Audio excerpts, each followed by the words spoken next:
আল্লাহ পাক যদি রহম করে তাহলে আজকে রেজাল্ট পাবো, কিন্তু আগেরটা কিন্তু পুরো নীল, কিচ্ছু ছিল না নীল। পরে না আমার মন খারাপ, তো সে আর আমাদের একটা ভাব আছে, হতাশ হতাশ ভাব ভাইয়া ভাইয়া উঠছে। পরে হ্যারি রিপোর্টটা দিছে, হ্যারি রিপোর্ট আবার 60% অ্যাক্টিভ, 60% অ্যাক্টিভ।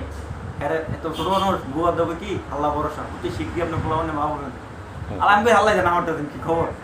হ্যাঁ না বললো কি হ্যাঁ না ভাই হ্যাঁ কয় না আমরা রিপোর্টটা দেখি এক লোক তো নেই করছি আইনতে দেখি, মানে আমার রিপোর্ট দিয়ে দিয়েছি ম্যাডাম একটা জমা, আমি তো রিপোর্ট না দে নাইতাম না, তাই তো এগারোটা বলবো। পরে আনছি, আনার পরে রিপোর্টটা দেখছি ভাই তুমি 10% আমি দেখছি ভীষণ তো মনে হয়েছে যে আমি একবারে আসমানতে কোথায় আমার অতিরিক্ত রহমত আমার ঢেলে দিচ্ছে। অবশ্যই আমি অনেক হ্যাঁ যদি খালি হিন্দু মেডিকেল না থাকতাম তাহলে সবার সামনে সিজদা দিতাম। না না ঠিক আছে, সেজদা দিবা তোমার যখন আবাদত বন্দি করো তখন দিবা। এই আগে কোনো কথা নাই, নামাজ গোসল মোসল কইরা 2 রাকাত নফল নামাজ পড়ে আল্লাহর কাছে শুকরিয়া আদায় করবা, নামাজ পড়ে আই বসি। এর থেকে বড় সুসংবাদ কিছু নাই। তোমার যেখানে 100% মৃত সেখানে তোমার 10% আসছে আর 40% দুর্বল আছে, এটা যদি সবল হয়ে যায় কিন্তু 50%, তার মানে এখন তুমি পুরুষ মানুষ।